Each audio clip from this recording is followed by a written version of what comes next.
I stood in front of the church, staring at its bright exterior, and something in my chest tightened. It was strange outside, the light was warm, almost blinding, but the moment I stepped inside, everything changed. The air became heavy, the once vibrant atmosphere turned pitch black, and a coldness gripped me. I walked deeper into the church, confused and uneasy. Then I saw it, a shrine hidden at the back of the building. My legs froze, and terror shot through my body. I turned and ran, but the darkness seemed to cling to me. The moment I reached the doors and stepped out, I woke up gasping for air. I didn't understand the dream at the time, but I couldn't shake it. It haunted me. Weeks before this dream, my friend Ada invited me to her church. She called it a place of miracles, where the sick were healed, the barren conceived, and the poor became rich. She was a living testimony, she said. Curious and in need of a place to worship, I went with her one Sunday. From the moment I stepped into the church, I was amazed. The man of God, Pastor Isaiah, was nothing short of extraordinary. People flooded to the altar with their testimonies. A woman who had been barren for 12 years came forward, visibly pregnant, and we all cheered. Another woman carried her newborn twins as the congregation erupted in celebration. The atmosphere was electric, filled with hope and belief. I started attending regularly, drawn to the energy, the miracles, and the joy. Soon, suitors began showing interest in me. They were rich, charming, and everything I thought I wanted, but something about the church still didn't sit right with me. The dream I had kept creeping into my mind. I tried to ignore it, convincing myself I was overthinking. Then I met Chuka. He was one of the richest men in the church, and his charm was irresistible. He approached me after a service, and before I knew it, we were spending time together. He was sweet but mysterious. Whenever I asked about his work, he would dodge the question or joke it away. One evening, he called me, sounding frantic. He said he had to leave for an urgent trip, and if he didn't go, something terrible would happen. I was upset and wanted him to stay, but he insisted. "You don't understand," he said. "This trip is important. I'll explain everything when I get back." After he left, I decided to surprise him by cleaning his house and cooking a meal for his return. As I cleaned, I went into one of his rooms and swept under the bed.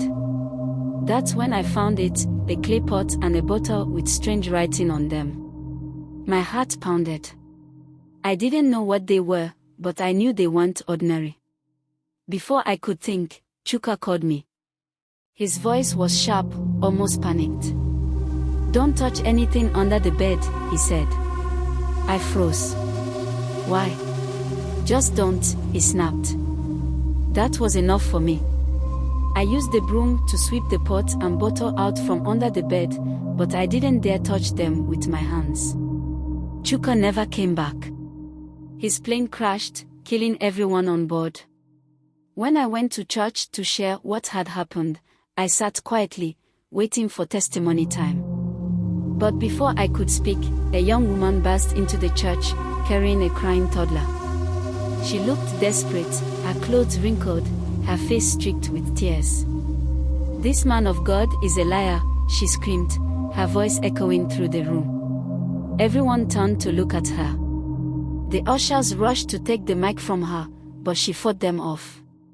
"He sold me this baby and has been sleeping with me since the day I came here. He threatened to kill me if I ever told anyone." Gasps filled the church. The man of God, who had been sitting calmly at the altar, stood up, his face unreadable. "She's lying," he said, his voice steady. "This woman is a drug addict. She stole that child." Chaos erupted. Ushers grabbed the woman, dragging her toward the doors as she screamed. "I'm not lying. Please, don't let him silence me. He'll kill me. He's not who you think he is." Blood dripped from her face where she'd been struck, but she didn't stop shouting. "You're all scared. He's threatened you too," hasn't he? Speak up. Don't let me die for nothing." Then something unbelievable happened. One by one, people began stepping forward.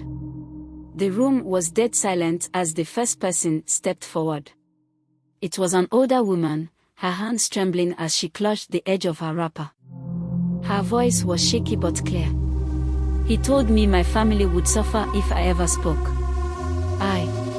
I let him touch me because I was desperate for a child." Her words hung in the air like a storm cloud. More people started coming forward. A man in a crisp white shirt, who always testified about his newfound wealth, broke down in tears. "He gave me a charm," he admitted. "He said if I used it, my business would prosper.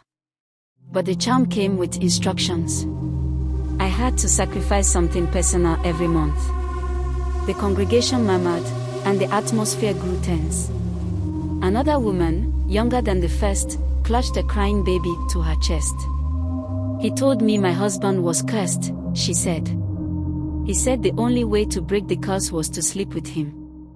I didn't want to, but I was scared. Now my husband has left me, and I don't even know if this child is his or." Her voice broke as she dissolved into tears. It was chaos. Men and women who had always seemed perfect, untouchable, began spilling their secrets.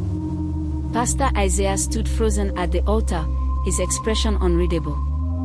Then he turned and tried to walk out. But someone locked the doors.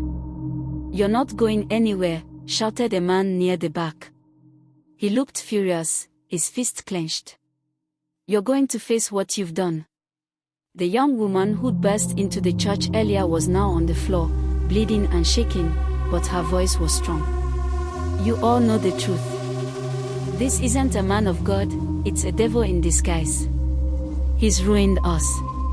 At that moment, a loud cry came from the corner of the room. It was an usher, a young man who always seemed loyal to the pastor. He was holding his head and screaming. "He made me kill someone," the usher shouted.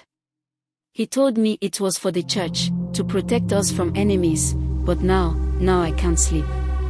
I see their face every night." The crowd erupted. People who had once been devoted followers were now screaming, crying, or trying to leave. The air was suffocating, heavy with fear and anger. Then came the final straw. A woman walked to the front of the church, dragging a large sack behind her. She dropped it in front of the altar, and the sound echoed through the building. "This is my husband," she said, her voice flat. "Or what's left of him." Gasps filled the room as she opened the sack, revealing bones and scraps of fabric. "Pastor Isaiah said he needed to be sacrificed for my family to prosper. He promised me wealth and peace. Instead, I lost everything." The crowd surged toward the altar, but Pastor Isaiah moved faster. He jumped off the stage and ran toward the back exit. The locked doors burst open, and he disappeared into the night. The church was never the same after that day. The police were called, but by the time they arrived, Pastor Isaiah was gone. They arrested some of his closest followers, including the ushers and deacons, but they all claimed they didn't know where he went. Some insisted they were just as much victims as the congregation. The church emptied out. The once packed pews were abandoned, and the building fell into decay. People avoided the area, whispering about curses and dark spirits. As for me, I couldn't forget what I'd seen. I couldn't forget the faces of those people who had suffered so much, all because they trusted the wrong man. I stopped going to church entirely, too scared to step into any place of worship. But sometimes, late at night, I hear whispers. In my dreams, I see that bright, glowing church, and I step inside. The darkness swallows me, and I find myself standing before that shrine again. I wake up in a cold sweat every time. People say Pastor Isaiah is still out there, hiding in some distant town, starting over with a new name and a new congregation. I pray that's not true, but deep down, I know it is. And I know there are more victims, more people falling into his trap. Months passed after that fateful day, but the scars it left behind remained fresh in my mind. The stories of what happened at the church spread like wildfire. Everyone had a version of the tale, some exaggerated, some downplayed. But no one could deny the truth. The miracles had been a lie, and Pastor Isaiah had been using us. I tried to move on, but strange things began happening. One evening, I heard a knock at my door. When I opened it, no one was there, but lying on the ground was a folded piece of paper. My hands trembled as I picked it up and opened it. Written in bold red ink were the words, "You can't escape." My heart raced as I scanned the street, but it was empty.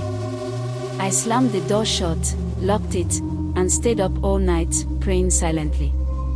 The next day, I heard from Ada, the friend who had introduced me to the church.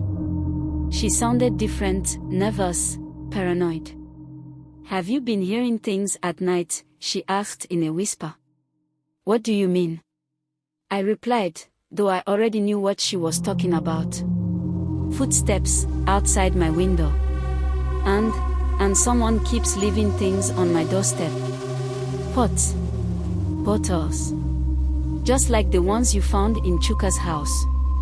Her voice cracked. "I think he's still watching us." "Who?" I asked, though the answer was obvious. "Pastor Isaiah," she whispered. "Or whatever he really is." The strange occurrences grew worse. I started hearing footsteps outside my house late at night. Sometimes, I'd see shadows moving under my door, but when I opened it, there was no one there. My dreams were no longer just dreams. They felt real, too real. I'd wake up drenched in sweat, my ears ringing with the sound of chanting I couldn't understand. One night, I dreamed I was back in the church. It was dark, just like before, and the shrine was glowing faintly. This time, I saw something, or someone, kneeling before it. It was Pastor Isaiah, his back turned to me. He was muttering something, his hands raised toward the shrine. I tried to scream, but no sound came out. Suddenly, he turned to face me, his eyes glowing red. "You'll never be free," he said, his voice echoing. "You came to me, and now you belong to me." I woke up gasping for air, my heart pounding so loudly it felt like it would burst. The final blow came 2 weeks later. Ada called me in a panic, her voice almost unintelligible. "He's here," she screamed. "He's at my house." I grabbed my phone and called the police, but when they arrived, it was too late. They found Ada's house in shambles, her belongings scattered everywhere, and strange markings on the walls. But Ada was gone. No one knows what happened to her. The police said she might have run away, but I knew better. The shadows that had haunted me, the whispers in my dreams, they weren't just in my mind. Something was still out there, and it had taken her. I moved to a new town after that, far away from everything that reminded me of the church. I stopped speaking to anyone connected to it. I changed my phone number, avoided social media, and tried to start fresh. But the memories lingered. Sometimes, I hear faint whispers in the night. Sometimes, I see shadows out of the corner of my eye. And sometimes, I feel like I'm being watched. I don't know where Pastor Isaiah is now. Maybe he's still out there, starting another church, ruining more lives. Or maybe he's something more than human, something darker, something that can't be stopped. All I know is that I never forget what I saw in that church, the miracles, the lies, and the darkness behind it all. And I'll never stop running. We would be dropping animated movies soon. Please subscribe so you would be notified when we share it. Don't forget to share, like and comment. Your support keeps us going. Thank you.